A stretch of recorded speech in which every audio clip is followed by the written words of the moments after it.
what does $1,000 still get you in 2026? Well, that is why we are here at Micro Center at the Tustin location, so we can figure out what kind of a gaming PC we can build for roughly $1,000. Well, that is why we are here to find out. Ed, where are you going? That's a wall. Okay, now he's going for the exit. Great. So we do have roughly around $1,000 to spend for an AM5 gaming PC. And you might be wondering, Ed, how the hell is that even possible with the DDR5 prices? Well, Micro Center actually has a bundle that's gonna help us achieve that. It is their ultimate secret weapon. And it is not the 7600X 3D. Correct. It is the 7500X 3D bundle. So check this out. This comes with the Ryzen 5 7500X 3D. It's an X3D processor, 6-core, 12 threads, which actually performs faster than the 9600X. And it's like one tier under the 7600X 3D. It's about 5 frames difference. I think it's an underclocked version of the 7, yeah. Okay, so we have 5 to 10% difference. That gets your foot in the door for AM5, but it also comes with a B850M motherboard, not a B650, a B850, and a single 16 gigabyte DDR5 memory. For guess how much? I'm gonna say, knowing how the bundles are, I'm gonna say $350. You're right on the money, actually. $350, which is insane, especially when you factor in the price of the CPU, which goes for $300 alone on other retailers. So for $50 more, you get a B850 motherboard and 16 gigs of memory, which alone is like $240. That is insane savings. So with this bundle, we can actually build a pretty sick AM5 gaming PC. Let's go check it out. So the bundle, they actually have over here inside. You would basically come here, ask a representative, they'd open it for you, although they'll hand you this essentially. It's gonna pop this open real quick. So if you were to buy the bundle, this is what you would get. You'd get the included IO shield, one SATA cable, Wi-Fi antenna extender, a few M.2 screws, and you get the motherboard with the CPU already pre-installed. So there you have it. This is what the motherboard looks like. CPU is already pre-installed, which honestly saves you the trouble of hooking it up, especially for first-time builders, because their number one fear is always damaging the CPU socket. So you don't have to worry about that anymore. We got 4 DIMM slots, which is nice if you want to add that extra 16 gigabyte memory later down the line. And you get 2 M.2 slots as well. So you can hook up. No heatsink, but you can't have it all, right? The point is you do got 2 slots, which is nice. Oh! There's a third slot. I was not aware of that. That's actually impressive. Wow. And you get onboard USB-C with built-in Wi-Fi. Like, this is a feature-packed motherboard. Looks-wise, it's not the best, but I mean, you're getting a ton of features for the price. It is a really good starter board for AM5. Like, if you want to get your foot in the door, this is the bundle, you guys. Don't sleep on it. If you live near Micro Center, this is the bundle to get. Otherwise, we can't promise if the prices are going to stay the same or if it goes out of stock. Okay, now time for the memory. Now we do get a single 16 gigabyte kit in our bundle. And the good thing is we can always add another 16 gig kit later because there's an upgrade path. I think the motherboard has 4 DIMM slots, right? I believe so. So yeah, we can add another stick later. But in order to get the amazing deal, we got to start off with a single 16 gig kit instead. So we're going with the Flare X5, 6,000 mega transfers, CL36. But it's crazy. One single stick is what, $240? That's a little steep. That is absolutely insane. But if you factor in the bundle price, that's actually a really good deal because the bundle's $350, right? That is true. Yeah. I know 16 gigs isn't exactly ideal, especially in 2026, but surprisingly, it's enough for majority of the games out there. And we're gonna be testing that out at the studio once we build a PC. We'll compare 16 gigs with 32 gigs and see if there's any performance differences or even bottlenecks. But the point of this build is essentially to get people into the AM5 ecosystem. Like, this is the best way to get their foot in the door without overspending a ton of money, right? So you start with 16 gigs and then you can add an extra 16 gigs in the future, next 2 weeks, maybe next month or so. But I honestly think this is gonna be enough for the games we're gonna be playing. So on the topic of memory, I like to give you guys an update on memory prices every time we do the Micro Center videos. And for the most part, prices have stabilized. They haven't gone up, which is always a good thing. You can find the 32 gigabyte Corsair Vengeance RGB kit for $320, which is a little less than last time. I think last time was like $350. right? Around 350, 370. Yeah, 6,000 mega transfer CL38 for $320. That's actually pretty cheap. Don't take that word out of context. From Corsair, that's actually relatively cheap. The next one up is the Crucial Pro. This is non-RGB. You get 32 gigabyte kit, 6,000 mega transfers for $330, which honestly, it makes sense just to go with the Corsair one because it's got RGB on there, right? It's got higher resale value as well. So you can always, if you want to upgrade, you can always resell it. But yeah, the point is the prices haven't gone up. So that's always a good thing. All right, what do we got for storage? I hate to do it, but I feel like we got to go with a 500 gig kit this time. Not 256 though, like last time where we got grilled in the comment section. But we are doing an AM5 build, so I feel like you should step it up to 500. What do you mean? 256 is more than enough. One card and your One card, I know. But if we do have extra budget left over, we can come back and upgrade to 1 terabyte. But we definitely do want to go at least a Gen 4 drive. So the QN450 is going to be our best bet from Inland. This is their cheapest 500 gigabyte NVMe drive from Micro Center. So let's go with this. Now, when it comes to the graphics card, there's really only 2 options for this budget. We got the RTX 5060 Ti 16 gig model or the RX 9060 XT 16 gig model. And when you look at the performance between the two, they're practically identical without, upscaling technology. They trade blows. They trade blows. But the big difference here is that the 9060 XT is much cheaper than the 5060 Ti. If you guys value DLSS 4 over FSR 4, then you can spend that extra, $100 and get the 5060 Ti. But for us specifically in this price point, I think the 9060 XT is gonna be the better option. Let's first check stock. Let's see how stock is doing. Of course, we have our beloved RX 550 fully stocked up like You wanna usual. pick one up for your next build? One day I'll come here and I will do an emulator PC build. Oh. And we will put that in there, I promise. So we got a ton of 9060 XTs over here, both from XFX, Gigabyte, and also Asus on the bottom. 9070s and even 9070 XTs fully stocked up, very nice. Unfortunately, the prices have gone up since last time people grilled us saying, hey, we got to Micro Center and the prices for the 9070 XT has gone up by $100. We don't control the prices. By the time we film the video, go back to the studio, build a PC, edit and upload, we have a new president. Like it takes time, guys, okay? Prices change, unfortunately, that's something we can't control. The prices were accurate at the time of filming and same thing today, okay? By the time this video gets uploaded, who knows, maybe the bundle isn't even available or the prices go up. Keep in mind, by the time this video gets uploaded, probably 2 weeks have passed, so. At least, it takes 2 weeks to edit a single Micro Center video, guys, okay? So the current cheapest 9070 XT is actually gonna be the ASRock one, coming in at $700. When we shot the video 2 months ago, I believe it was going for $600. So it did go up by $100. But if you want the cheapest 9070 XT, it's gonna be the ASRock, which I believe is right over here actually, the Challenger. But you know what? Let's pay our good friends NVIDIA a quick visit, see how they're doing. So starting off, we have a ton of 5050s, which I don't think there were any last time we were here, No, right? last time there weren't. Wow. We got pretty much 3 shelves full of 5050s. We got some 5060 8 gigabyte models down there. Moving on to 5060 Ti's, we got both 8 gig and 16 gig models in stock. A few 5070s, 5070 Ti's, all the way, no 5090s. 5080s? We got 5080s, yes. Astrals, we got the ProArt, 9060 XT, right over here. The Sapphire one, yep, Sapphire Pulse. It's a tiny box, the smallest boxes. We're slowly approaching the size of the It's almost the size RX of the 550, yeah, it's crazy. Wow, it's a dual slot fan, but still, usually boxes are like the size of this. Anyways, did you know Asus made a white version of the 9060 I did not know XT? that. Look at that. I mean, this is a dual fan too. Look at the size of the box, I'm just saying. You know what we haven't done? We haven't done a white AM5 build in a while, or just a white themed build. I think the last one we did was last year, sometime last year. Yeah, it's been a while, but I feel like if we do one, this will be the card to put in there.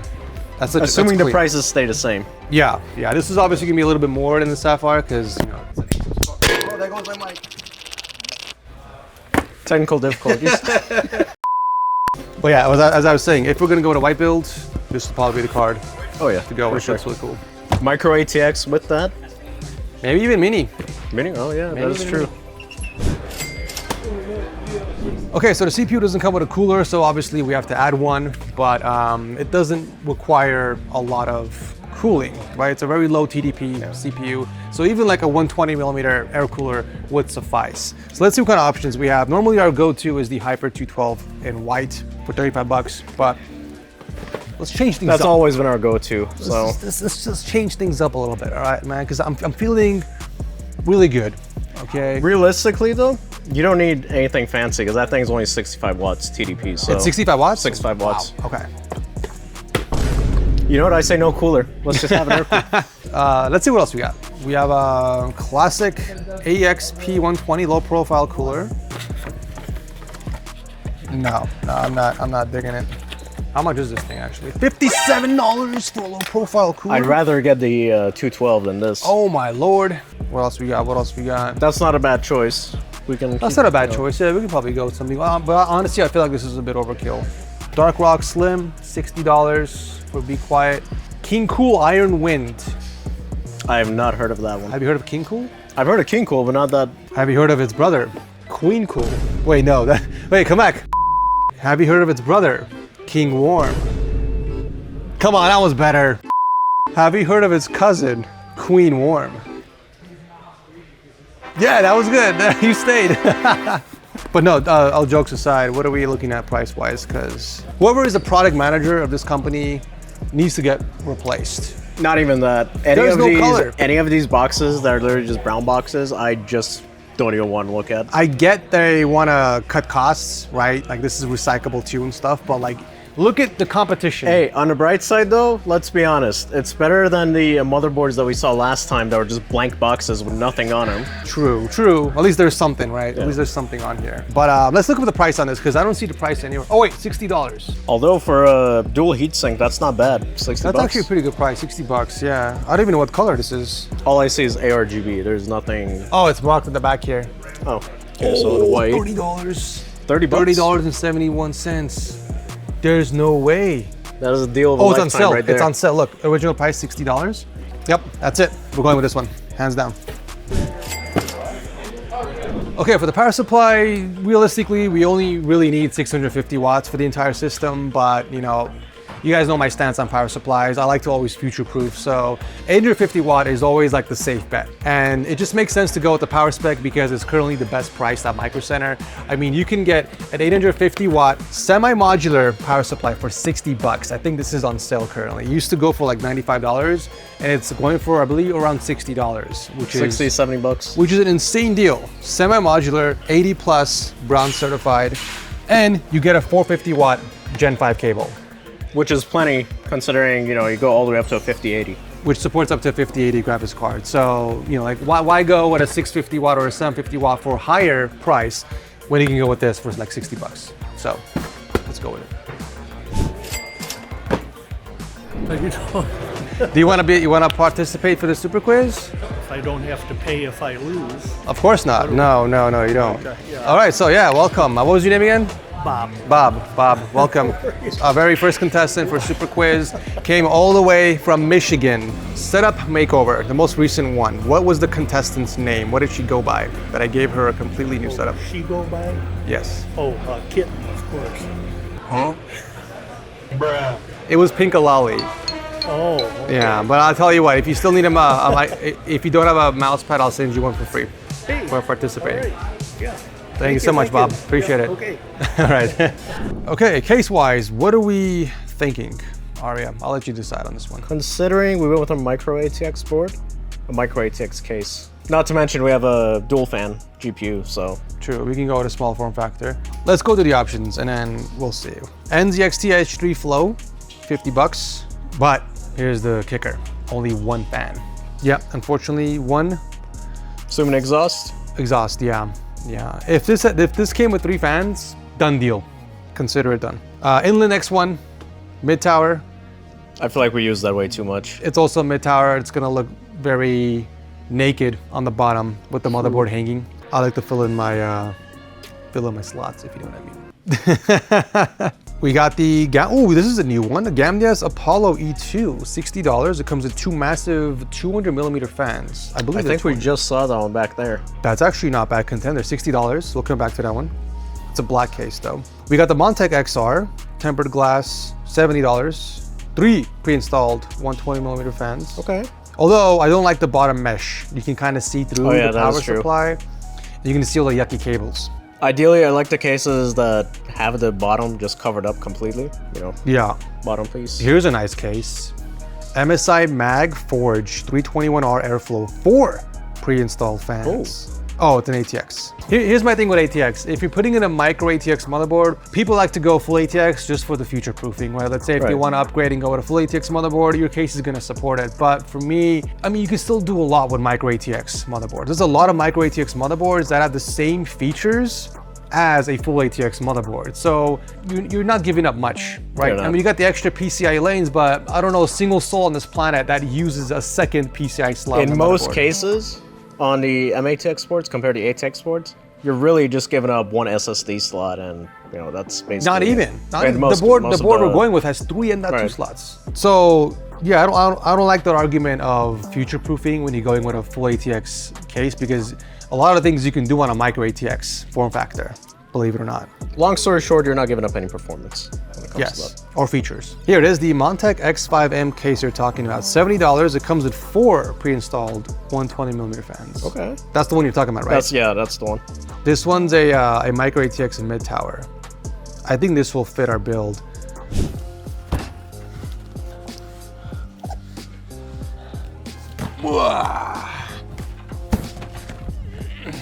I did not break anything this time.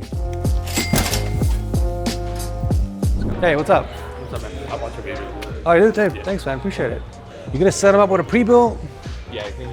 Well, all the prices are up right now. You know. That's true. That's true. The power spec ones actually are really good priced. Make sure you get the 8 gig, the 16 gig model, not the 8 gig. Yeah.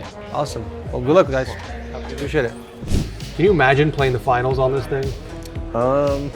You would be in the finals. That's wild, bro. Imagine sitting here and playing finals. In vertical? In vertical. Look how many times somebody scraped the baseboard trying to rotate this thing. Look at the jeez. Look at the marks on here. Damn, that is massive. That is very blinding. Is it touchscreen? No, it's not. No, it's not. Okay. Let's get out of here before I break it. I have the perfect monitor for you. Big red V6 mixed with. This will be my primary. Yep, 240 hertz. Actually, Hey, finals on that. That would be peak. Finals on this would be peak. I mean, hey, you've already done it on an AIO screen. So have you seen that video? That's hilarious.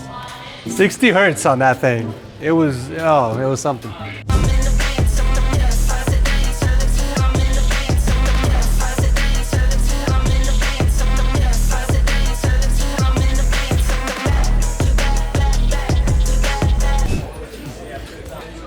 Lucky number 7. Maybe today is the day.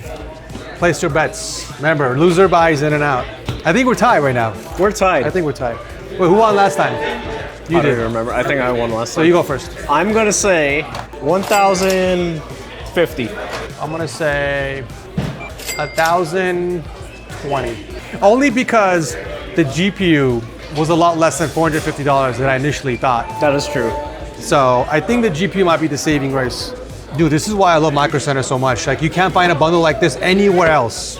That's crazy. Only there do it. Like, if I were to buy those parts separately outside of Micro Center, I'd be spending over $600. At least. At least just on those 3 parts. Just based off that look, I'm assuming one of us lost. Well, there's always gonna be a loser. What the? 1,016 and 46 cents. That's actually impressive. So we're only like $16 over the $1,000 budget. But more importantly, you owe me in and out. That's the deal. The fact that we were even able to get close to 1,000. That's actually wild, man. That bundle was a savior. Absolutely. An X3D chip, 6-core 12-thread processor on the AM5 platform. Which that X3D chip, like when I looked at the benchmarks, it's like a 5-frame difference, and in some cases it's the exact same. Compared to what, the 7600 X3D? Yeah. I got a question for you guys. For the next Micro Center video, do you want to see a build-off between me and Arya? Let's say if we both have a $1,500 budget, and he has to build the best gaming PC, and then face off of my $1,500 PC. Or would you like to see a laptop versus a PC video. Like let's say a $1,000 gaming laptop versus a $1,000 pre-built PC at Micro Center. Let me know. Those are some pretty good ideas, right? For the next Micro Center videos. So let me know in the comment section what you guys want to see. And then we'll make it happen. All right, let's go get the burger you owe me and then build this thing.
Okay, now let's take a look and see if there is any performance difference between 16 gigs of memory and 32 gigs of memory in gaming. And you might want to buckle up for this one because the results are interesting. So let's start off with Battlefield 6 in 1080p high settings on a single stick of 16 gigs of memory.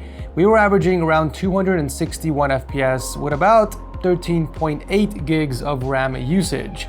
But when we added a second stick, we saw an average of 25 FPS more, and the game started to use up more RAM as well, up to 18.4 gigs. The difference between 1440p wasn't as great, but there was still a 14 FPS boost with the 32GB kit installed. Moving on to Cyberpunk is where things start to get interesting. On 16 gigs in 1080p, the game was pushing 198 frames with high settings, but after adding another 16 stick, the game just dropped in frames all the way down to 180. Like, I couldn't understand what went wrong. I restarted the PC, I double checked XMP, troubleshooted for about 30 minutes, and I just couldn't figure out why the game ran better on 16 gigs instead of 32. The only thing that changed was the RAM usage. The game used up 17.8 gigs of RAM on the 32GB configuration compared to before, yet somehow lost frames in the process. The same thing happened in 1440p as well. With only 16 gigs installed, we were getting 167 frames per second, but for some reason adding another 16 dropped the frames to 155. I mean, it's not much, but there should be no reason why the game underperforms with less RAM. If anyone watching has any idea what's going on, let me know in the comment section because I'm honestly flabbergasted. Moving on to Fortnite high settings in 1080p using only 16 gigs gave us 277 FPS. And once again, adding another stick made us lose 6 FPS on average. We did lose frames in 1440p as well, but not as much compared to 1080p. Still very odd that this is happening in several titles. In Warzone, the frames were nearly identical in 1080p ultra settings in both 16 and 32GB memory configurations. However, in 1440p, we lost 14 frames. Like, what is going on here? It's pretty obvious at this point that higher capacity doesn't necessarily mean more FPS. So this pretty much proves that you can still build a capable 1080p and 1440p gaming PC with just a single 16GB kit. Don't get me wrong though, I still recommend putting in 32 gigs in your system to prevent bottlenecking and also support games that use up a lot of memory, but it's fine to start with only 16 gigs. I think that was the whole point of this video. You don't have to rush out there and buy 32 gigs right from the start, especially with today's prices. If you're on a super tight budget, honestly, all you really need is a 16GB kit to start gaming in 1080p and 1440p. And over time, you can start saving up for another 16GB kit, which you can easily add to your system. Especially if you start streaming or doing any multitasking while you're gaming. That's gonna start using up a lot of memory, which is why I do recommend eventually upgrade to a 32GB kit. I think this bundle from Micro Center is an absolute freaking steal, and I would honestly jump on it as soon as possible before it's either out of stock or the prices go up. I'll drop a link to it down below along with everything I use for the build. Thanks for watching as always, guys, and I'll see you very soon in the next one.